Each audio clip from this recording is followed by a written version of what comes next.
Bismillahirrahmanirrahim. Assalamualaikum warahmatullahi wabarakatuh. Waalaikumsalam. Waalaikumsalam warahmatullahi wabarakatuh. Alhamdulillah, salatu wassalamu ala rasulillah Muhammad ibn Abdillah wa ala alihi wa ashabi mawalah. Bapak, Ibu, kalau ada ibunya ini, rahimakumullah. Pertama, tidak lupa kita memuji syukur kehadirat Allah Subhanahu wa taala. Salawat serta salam senantiasa kita haturkan untuk Nabiullah Muhammad sallallahu alaihi wasallam. Hadirin rahimakumullah. Malam ini kita melanjutkan hadis-hadis akhlak sedikit yang agak berlawanan dengan akhlakul mahmudah, akhlak yang madmumah ya. Dalam hal ini biasa dikenal sebagai cara-cara jahiliyah. Nah, itu. Oleh karena itu kita ingin mengenal dulu di zaman Nabi beberapa sahabat ataupun Nabi sendiri menggunakan kata jahiliyah itu dalam konteks apa saja. Jamaah pengajian yang dirahmati Allah, ada beberapa hadis yang menyebut langsung tentang jahiliyah ini. Pertama, Ma'abadar birrobadah wa alaihi khullah wa ala gulamihi khullah fasa'altuhu an dalik. Jadi kata Ma'rur, aku menemui Abu Dzar di Robadah dan dia sedang membawa semacam ya keranjang gitu ya. Ya, kemudian di anaknya ada seorang yang kecil, ada yang menyebut anaknya atau yang dirawat oleh Abu Dzar itu juga bawa keranjangan. Ini sabab turajulan fa'ayyartuhu bi ummihi faqala li an-nabi sallallahu alaihi wasallam ya Abu Dzar ayyartahu bi ummihi innaka mru'un fika jahiliyah. Ternyata Abu Dzar ini tentang kondisi orang yang seperti ini ya. Jadi orang yang semacam lusuh kusut gitu tapi dicela itu. Fa'ayyartuhu bi ummihi. Nah, jadi Nabi sallallahu alaihi wasallam kemudian berkata kepada Ma'rur bin Suwaid, ya, maaf kepada Abu Dzar, ya Abu Dzar, ayyartahu bi ummihi, apakah kamu mencela dengan nama ibunya? Atau istilahnya mencela, kalau orang Jawa mungkin dasar anaknya siapa begitu ya. Jadi keburukan seseorang itu ditimpakan kepada orang tuanya. Maka kata Rasulullah, innaka mru'un fika jahiliyah. Sungguh kamu ada kejahiliahan. Nabi mengingatkan ikhwanukum khawalukum ja'alahumullahu tahta aidikum. Saudaramu, saudara orang-orang semua yang ya masih membutuhkan bantuan itu masih ada dalam tanggungan kamu gitu. Allah jadikan orang-orang yang masih membutuhkan itu dalam pertolonganmu atau aidikum itu dimaknai kuasamu atau kekuatanmu. Maka famangkana akhuhu tahta yadihi falyut'imhu mimma ya'kul. Maka siapa yang memiliki saudara atau saudara yang berada dalam tanggungannya, maka hendaknya dia memberi makan dia sebagaimana yang dia makan. Wal yulbishu mimma yalbas, dan hendaknya dia mengenakan pakaian sebagaimana yang dia kenakan. Wala tukallifuhum, dan hendaknya kalian jangan membebani mereka ma yaglibuhum, yang mereka tidak bisa melaksanakannya. Ya. Fa'in kallaftumuhum fa'inuhum, kalau kalian memberikan beban, maka hendaknya kalian menolong mereka. Ya, bahasa lainnya itu ya, kalau kita memberikan tugas yang ya agak berat, ya kalian harus menolong. Jadi inti dari hadis ini, suatu saat Abu Dzar ini jadi memberikan semacam ya sandang atau mungkin beban yang melampaui lah, melampaui beban seseorang. Nah, karena dianggapnya sebagai ya sama dengan ibunya, misalnya anak pelayan, ya anak pembantu atau yang lainnya. Maka dalam hal ini pun Rasulullah menegur sahabat yang model begitu. Ya, jadi kalau sudah saudaramu seiman itu ya, apalagi dalam tanggungan, istilahnya menjadi bagian dari keluarga kita, sekalipun melayani kebutuhan sehari-hari kita, maka itu juga saudara. Bahkan Rasulullah menganjurkan untuk memberi makan mereka sebagaimana makanan yang kita makan gitu loh. Itu nanti berkesesuaian dengan ajaran Nabi yang lain. Jadi kalau ada juru masak, memasak ikan, maka mereka juga harus merasakan nikmatnya ikan yang mereka masak itu harusnya. Nah, biasanya kan memasakkan tuannya, ikan enak, tapi yang masak tadi cukup ya pakai tempe goreng atau yang lebih rendah dari itu misalnya. Nah, itu tidak Islami, bukan akhlak yang baik.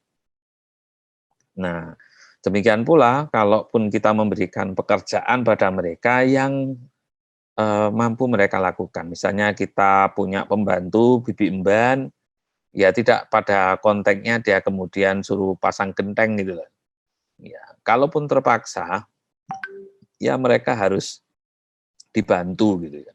Misalnya ya dia bagian pegang mungkin tangganya, dia yang naik dan lain sebagainya. Jadi tidak melampaui kemampuan wajar dari pembantu tersebut gitu ya. Nah ini hadis yang pertama ini. Yang kedua, Bapak Ibu rahimakumullah, dari Ibnu Abbas anin Nabi SAW. Qala man kariha min amiri syai'an falyasbir. Jadi salah satu akhlak Muslim yang dituntunkan Nabi adalah sekiranya seseorang tidak suka dengan pemimpinnya atau ada sesuatu yang kurang pas dari kebijakan pemimpinnya, falyasbir, hendaknya dia sabar. Ya, jadi bukan segala sesuatu direspon dengan selalu harus kalau orang kita itu di-impeach langsung. Jadi harus diproses dulu seperti apa. Fa innahu man kharaja minas sultan, tapi ada ancaman juga barang siapa yang kemudian justru karena kebijakan itu keluar dari baiat atau ketaatan kepada sultan itu, sekalipun itu sedikit sibron saja, matami tatan jahiliyah, maka matinya mati jahiliyah.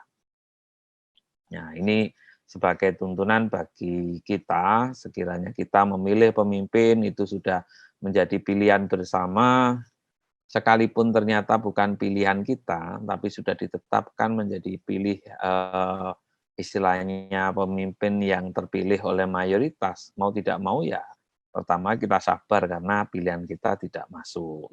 Tapi kalau kemudian kita melakukan tindakan separatis, maka kalaupun kita berjuang untuk menang dengan cara-cara underground seperti ini, lalu matinya mati jahiliyah, bukan mati dalam Islam. Nah, eman-eman itu. Nah, ini sebenarnya ya kasus-kasus separatis, bahkan termasuk teroris-teroris baik itu dari daerah timur, barat, tengah pun itu masuk di sini sebenarnya. Nah, mitatan jahiliyah, matinya mati jahiliyah. Nah, di kesempatan lain, redaksi yang hampir sama, itu munculnya fanatisme berlebihan. Qala Rasulullah SAW, man kutila tahta rayatin naimiyah, yada'u asobiyah, au yansuru asobiyah, fakidlatun jahiliyah. Jadi siapa yang terbunuh, mati di bawah panji-panji yang fanatisme buta ini itu ya, fanatisme berlebihan, ya da'wa asobiyah, atau menolong, mendukung, membantu fanatisme golongan-golongan seperti itu, matinya tadi adalah mati jahiliyah. Nah, hadis berikut hampir sama sebenarnya dari Abu Hurairah. Anin Nabi sallallahu alaihi wasallam qala man kharaja minat ta'ah, siapa yang keluar dari ketaatan terhadap pimpinan, wa faraqal jamaah, memisahkan diri dari kolektivitas jamaah, famata mitatan jahiliyah. Lalu kalau dia mati, maka matinya mati jahiliyah. Wa man qatala tahta rayatin naimiyah, yaghdabu li asabah aw yad'u ila asabah aw yansuru asabah, fakutila fakidlatun jahiliyah. Jadi siapa yang berperang di bawah panji-panji emosional, membabi buta untuk fanatis atau propaganda fanatisme atau mendukung, menolong fanatisme, lalu mati karena itu, maka matinya mati jahiliyah. Wa man kharaja ala ummati yadribu barraha wa fajiroha. Siapa yang keluar dari umatku kemudian memukul orang yang baik maupun yang pendosa. Itu namanya kalau ada orang melakukan tindakan ceroboh hingga ada yang mati, padahal yang mati itu ada yang baik, ada yang buruk, bukan sasaran yang tepat. Wala yatahasha min mu'miniya wala yafi lidhi ahdin ahdahu falaisa minni walastu minhu. Bahkan termasuk di sini wala yafi lidhi ahdin ahdahu. Termasuk orang-orang yang non muslim sekalipun yang sudah terikat perjanjian dapat perlindungan sebagai warga negara, mendapatkan hak-hak perlindungan juga, kok juga menjadi korban, maka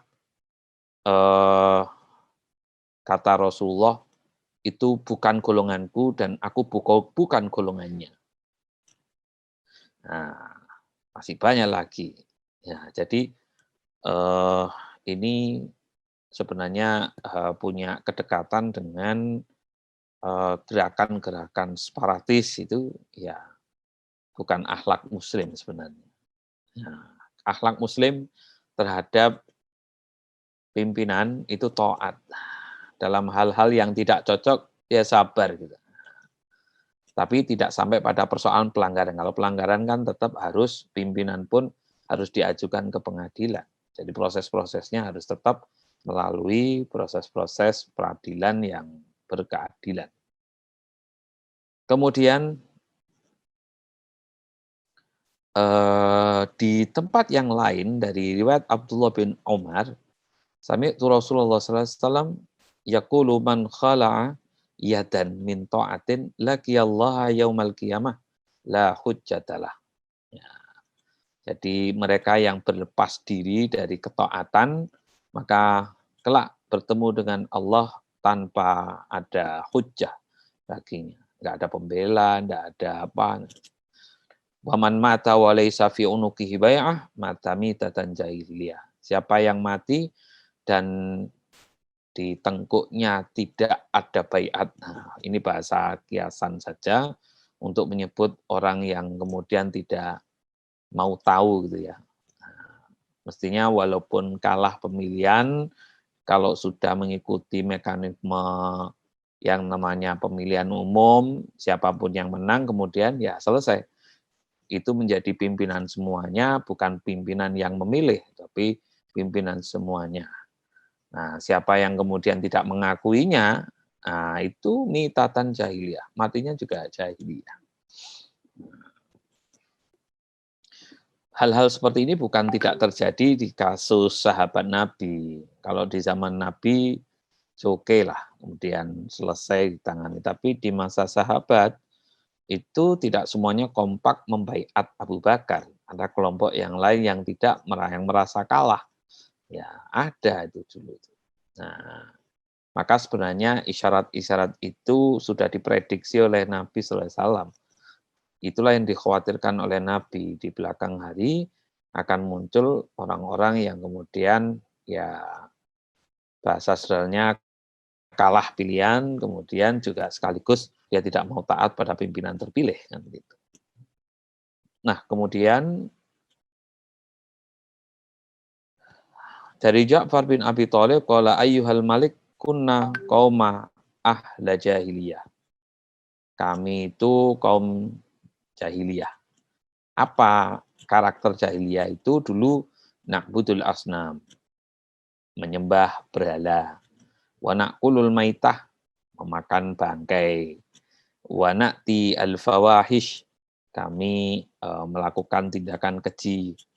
Lebih spesifik, kadang fawahish itu melakukan zina, hal yang biasa. Wa naqta'ul arham, memutus silaturahim, wa nusi'ul jiwar, ya ya melupakan tetangga atau bertindak yang yakulul qawi minna ad-dhaif, yang kuat memakan yang lemah. Nah, kayak hukum rimba saja. Nah, itu adalah watak-watak jahiliyah. Ya, jadi ini mengingatkan boleh jadi masyarakat jahiliyah yang hidup di era sebelum Nabi itu habis orangnya, tapi karakter yang seperti ini sebagiannya masih ada.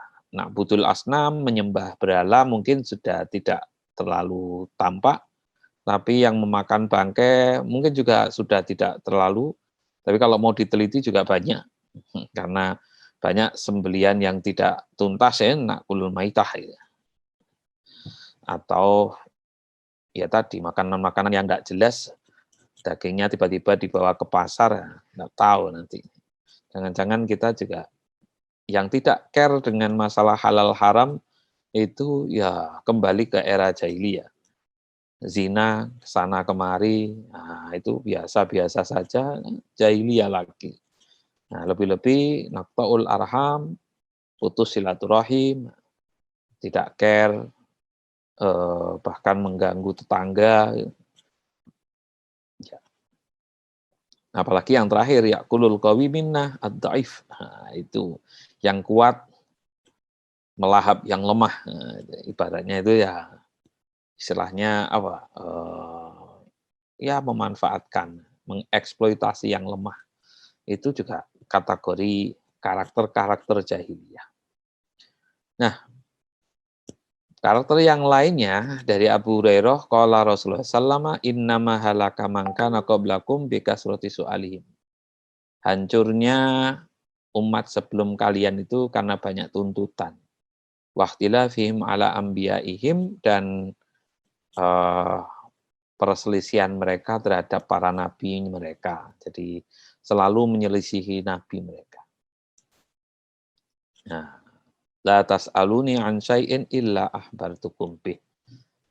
Nah, tidaklah kalian bertanya kepadaku tentang sesuatu kecuali aku akan berikan jawabannya kepada kalian. Nah, dan masih banyak. Kemudian ada ungkapan kunna ahla jahiliyah wa ahla a'malin qabihah. Kami dulu itu ya penduduk jahiliyah dan biasa melakukan amalan-amalan yang buruk. Nah, kemudian yang lainnya menguatkan hadis sebelumnya itu dari Jabir anin Nabi sallallahu alaihi wasallam annahu naha an samanil kalbi wa qala tu'matun jahiliyah. Melarang dari harga anjing, harga jual anjing. Kalau di sini ada menyebut anjing liar diperjualbelikan. Maka mengkonsumsi hasil jual beli yang tidak beres seperti itu kategori memakan gaya jahiliyah, mengkonsumsi. Dari Muawiyah, qala Rasulullah sallallahu man mata bi ghairi imamin mata mitatan jahiliyah. Siapa yang mati tanpa ada acuan pemimpin yang dibaiatnya atau yang diikutinya, maka matinya mati jahiliyah.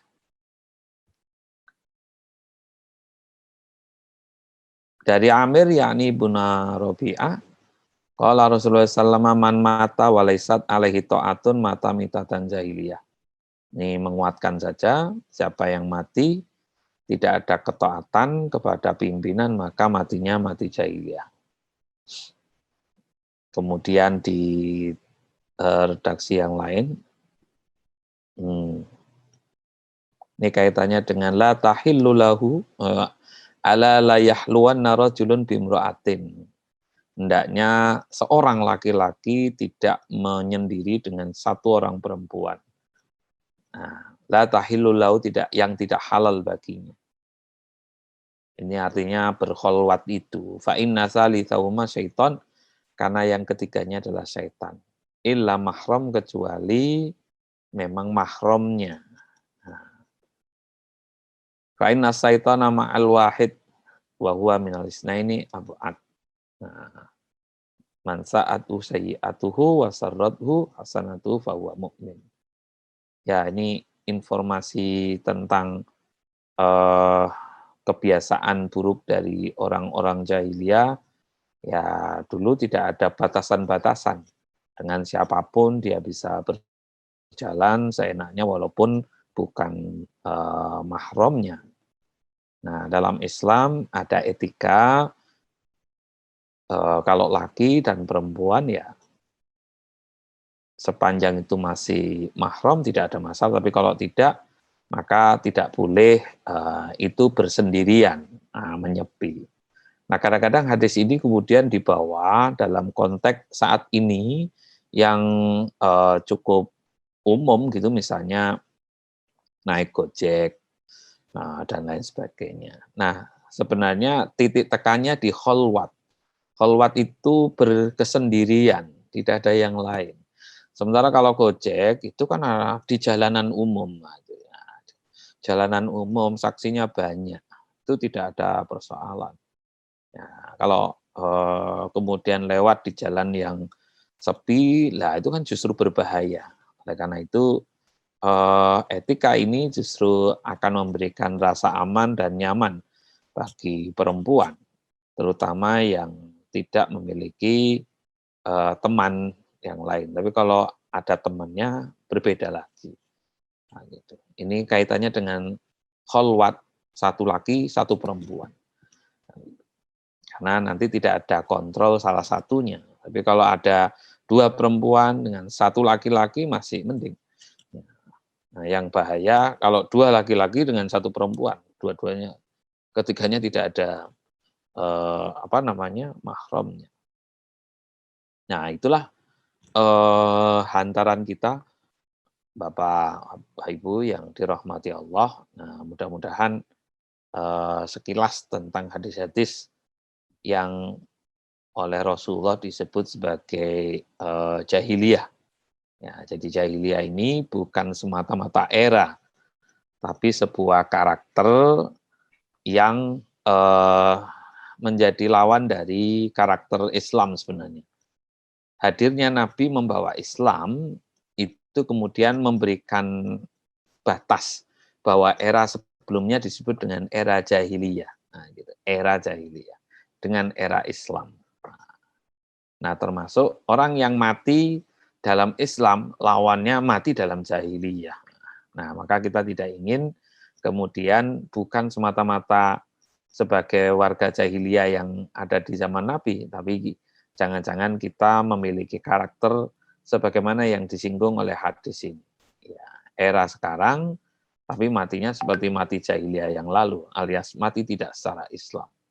Gara-gara kita tadi memutus ketaatan, ya, kemudian juga membabi buta, membantu secara fanatis golongan tertentu, ya, kemudian juga melakukan keburukan-keburukan lain yang itu pernah dilakukan oleh masyarakat jahiliyah. Nah, saya kira itu kesimpulan dari beberapa hadis tadi. Monggo jika ada yang ingin bertanya seputar hadis ini kami persilahkan.